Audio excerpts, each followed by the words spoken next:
നമസ്കാരം. Learn Malayalam with love എന്ന മലയാളം ക്ലാസ്സിലേക്ക് 6ാം ക്ലാസ്സിലെ എല്ലാ പ്രിയപ്പെട്ട കുട്ടികളെയും വളരെ സ്നേഹത്തോടെ സ്വാഗതം ചെയ്യുന്നു. നമ്മളിന്ന് പഠിക്കാൻ പോകുന്നത് കേരള പാഠാവലിയിലെ അമൃതം നുകരാം എന്ന ആദ്യ യൂണിറ്റിൽ വരുന്ന 4ാമത്തെ പാഠഭാഗമാണ്. കായല്ലമു നെവേഞ്ചിമു തന്തിന്തച്ചവി. പാഠഭാഗം വായിക്കാം. ടെക്സ്റ്റ് ബുക്ക് ശ്രദ്ധിക്കുക എല്ലാവരും.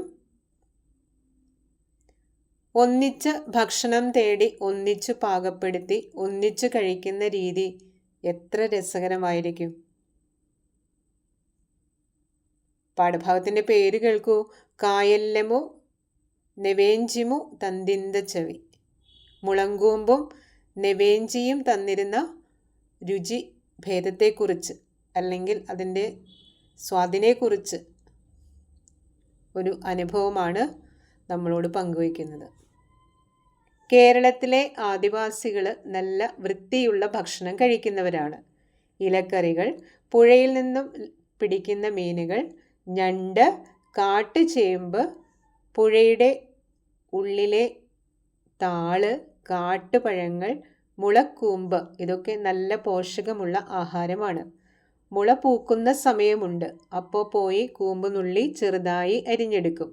എന്നിട്ട് അത് ഉപ്പും മഞ്ഞളും ഇട്ട് പുഴുങ്ങി വെള്ളം ഊറ്റിക്കളയണം. അല്ലെങ്കിൽ അതിൻ്റെ കട്ട് പോവില്ല. എണ്ണയൊഴിച്ച് കടുക് പൊട്ടിച്ച് ചെറിയ ഉള്ളി അരിഞ്ഞിട്ട് കറിവേപ്പിലയും കാന്താരിയും ഇട്ട് വേവിച്ച മുള ചേർത്ത് ഒന്നുകൂടി വേവിച്ച് കഴിക്കാം. പണ്ടുള്ളവർക്ക് വെളിച്ചെണ്ണയും ഉള്ളിയും ഒന്നുമില്ല. അവർ മൃഗങ്ങളുടെ നെയ്യില വേവിച്ച മുളക്കൂമ്പ് താളിക്കുന്നത്. നെവേഞ്ചി എന്ന് പറയുന്ന ഒരു സാധനമുണ്ട്. ഞങ്ങളുടെ പ്രിയപ്പെട്ട ഭക്ഷണമാണത്. നെവേഞ്ചി വർഷത്തിലൊരിക്കലേ കിട്ടുള്ളൂ. പല വലുപ്പത്തിലും ഉണ്ടാവും. വേനൽക്കാലത്ത് ഇത് കിട്ടുന്നത്. ഏപ്രിൽ മാസം തുടങ്ങുമ്പോൾ പുഴയിലെ വെള്ളം വറ്റില്ലേ, അപ്പോഴാണ് നെവേഞ്ചി കിട്ടുക. ഞങ്ങളുടെ ഊരിലൊന്നും അപ്പോൾ ആരും ഉണ്ടാവില്ല. എല്ലാവരും നെവേഞ്ചി പെറുക്കാൻ കാട്ടിൽ പോവും. സ്ത്രീയെന്നോ പുരുഷനെന്നോ ഞങ്ങൾക്ക് വ്യത്യാസമില്ല. സ്ത്രീകളും ഇത്തിരി പോന്ന കുട്ടികൾ നെവേഞ്ചി മുങ്ങിയെടുക്കും. കൊണ്ടുവന്നിട്ടത് ഉപ്പും മഞ്ഞളും ഇട്ട് പുഴുങ്ങും. എന്നിട്ട് വെള്ളം ഊറ്റിക്കളയും. തോടിലുള്ള കറകളൊക്കെ പോണം. ഉള്ളിലെ ഇറച്ചി വെന്താൽ കൂടെ ഞണ്ടും ചേർക്കും. ചിലര് പരങ്ങിക്കായ് അതായത് പപ്പായ ചേർക്കും. ചക്കരക്കായ് ചേർത്താലും സ്വാദാണ്. ഈ നെവേഞ്ചിയുടെ പുറകുവശം നീണ്ട് നിൽക്കുന്നുണ്ടാവും. അത് പൊട്ടിച്ചു കളയണം. മുളക് പൊടി, ചമ്പരവിത്ത് അരച്ചത് അതായത് മല്ലിപ്പൊടി അതൊക്കെ ഇടണം. നെവേഞ്ചിക്ക് നല്ല എരിവ് വേണം.